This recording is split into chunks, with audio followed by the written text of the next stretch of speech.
And good evening. We begin tonight with something a lot of us fear, a snake bite. A Lexington County lawmaker knows firsthand the dangers involved after being bitten by a copperhead.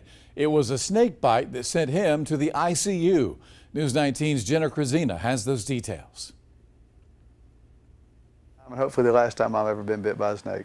Lexington County Representative Chris Wooten wasn't bit by just any snake.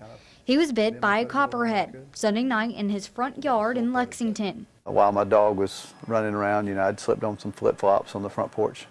And so as I walked back across my yard, I felt this pop. Once he realized he had been bit. Drove myself here to the hospital. But before he left, he snapped a quick picture of the snake to show the doctors. I don't know what kind of snake that was. I don't know if it's poisonous. Leaving him with a throbbing pain. Felt like I had shot myself in the toe with a .22 because it was, it didn't blow it off. It was penetrating, almost like an ice pick. And then just the steady feeling of like bee stings, just a steady wasp sting, and it just kept getting worse and worse. It was wild. It's the craziest fluke thing that I've experienced. Around 2 a.m. he was given the anti-venom once his foot began to swell. If it goes south pretty quickly, so they needed to keep me in ICU. Stuck in bed for nearly 2 days with his foot elevated and constant monitoring. It's not like it's an everyday thing. We don't live out in on a farm or anything. So, and that was kind of my message when I posted it on Facebook was, just be careful.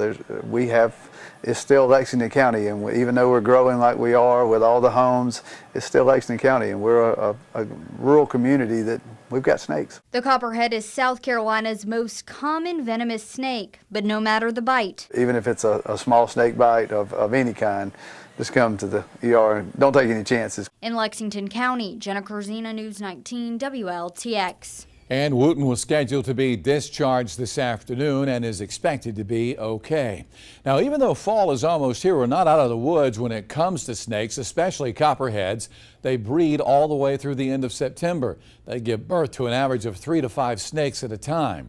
They also live in a wide range of habitats: mountains, coastal plains, swamps, and forest. We know a lot of you don't like snakes, but it's best to know which ones to avoid. In all, there are more than 30 species of snakes in the state, but just 6 are poisonous. They will normally have a triangular-shaped head with long, movable fangs. Non-poisonous snakes have a round head, no fangs, and no heat-sensory pits on their faces. Since the American copperhead is the most common venomous snake found in the Carolinas, according to the Carolina Poison Control Center, they received 10 times the number of calls about these snakes than other snakes combined. There is some good news, though. About half of the bites from copperheads result in only mild swelling and pain. Most bites are reported in the evening and the twilight hours when people are taking out the trash or going outdoors without a flashlight.